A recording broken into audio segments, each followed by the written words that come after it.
এক ছিল ছোট্ট মেয়ে, নাম মীরা। মীরার ছিল একটি দারুণ বন্ধু, একটি সাদা ঘোড়া যার নাম তারা। তারার কিশোরগুলো ছিল চাঁদের আলোর মতো ঝকঝকে। একদিন মীরা আর তারা পাহাড়ের দিকে যাচ্ছিল। পথটা ছিল নতুন ও অচেনা। মীরা ভয় পেয়ে বলল, তারা, আমার খুব ভয় করছে, যদি আমরা পথ হারিয়ে ফেলি।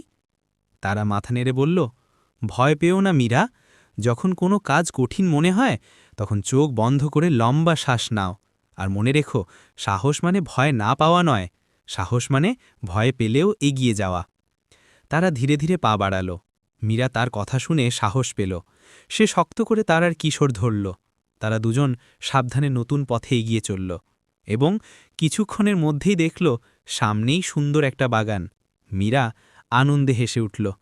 মীরা শিখল যে সৎ সাহস আর আত্মবিশ্বাস থাকলে কঠিন কাজও সহজ হয়ে যায়, আর বন্ধুত্বের জোরে সবকিছু জয় করা যায়।